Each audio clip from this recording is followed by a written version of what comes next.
Arise, Moses. When God called Moses to lead his people out of slavery into the promised land, Moses felt weak. Moses said, Lord, I am not equipped to do what you've called me to do. God said, Moses, I am with you. Moses said, you don't understand. I really don't feel confident in that area. God said, I am with you. Moses said, Lord, I really don't feel secure. You see, I'm weak in speech, and you want me to tell Pharaoh to deliver your people? On November 2012, my husband was introduced to an amazing opportunity.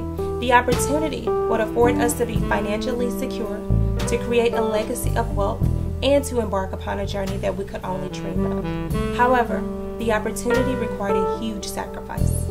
The main obstacle was my husband would have to commute for the next 3 years to Texas A&M in Galveston to complete an MBA of Maritime degree.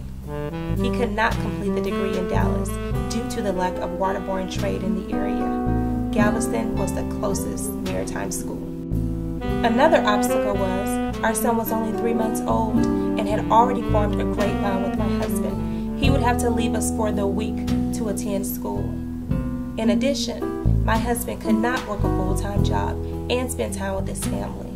I would have to assume the role of the breadwinner for the family, working real estate full-time. We thought, okay, we can do this. After all, our son was only months old, and by the time he reached toddler age, my husband would be finished and he would not remember the journey. And bam, that was our 3-year plan. Fast forward to 2 years later.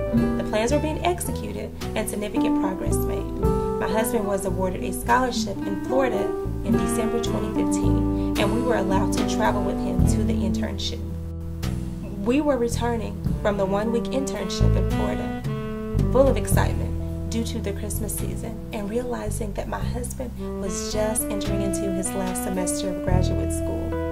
We received a call from my mom, and she said that a tornado had just passed through the neighborhood, and my sister, who lived with her, had called to say that she was exiting and would hurry home, had not arrived home yet.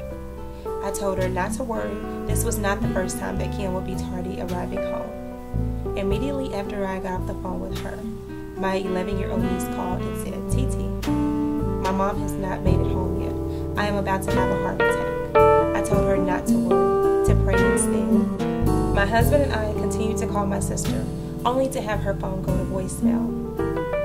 My mother called again frantically, and somehow I managed to calm her down. We called every hospital and police station within a 20-mile radius. No Kimberly Tippett or Jane Doe. I could not sleep.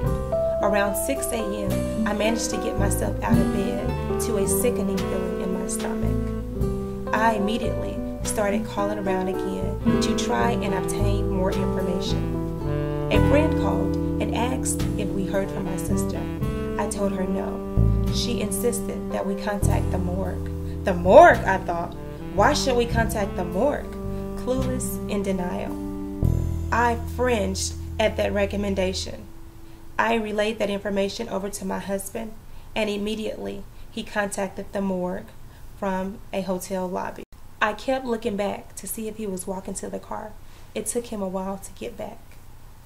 As he walked to the car, I saw him rubbing on his head. My stomach started to turn. Slow motion as he opened the car door. He mumbled, my sister and nephew had been identified. I sunk in my seat, crying profusely, refusing to be comforted, or was there such possibility? We finally drove off to share the news with my mom. We finally arrived to share the news to my mom. She literally passed out, traumatized. Within an hour, the news started to leak. Friends, family, and media started to flood my sister's place. Unfortunately, there was no will nor insurance to take care of the expenses of burying a loved one. What were we going to do? As there were 2 other lives affected by this tragedy, my 2 nieces were now without a mother. The very next day, my husband and I talked for 3 minutes and made the decision to take full responsibility for the girls. I recall going to the Lord, Lord, have mercy on me. What have you called me to do? What you called me to do is impossible, Lord. My husband is in school full time, and we planned for our family to live on a tight budget for 3 years, and now 2 new kids. Help, Lord. The area in which you have called me to do, I am weak. Help. I have to focus on my son's development, and you send me 2 new kids overnight who happen to be my baby sister's kids, in which she just passed away in a storm, along with my 1-year-old nephew. Help! I could hear God say, Tasha, I am with you as I was with Moses. I will not leave you. At that moment, I connected with Moses. God called him to do the impossible, as he called me to do the impossible. But the moment God called me to do the impossible, it became possible through Christ.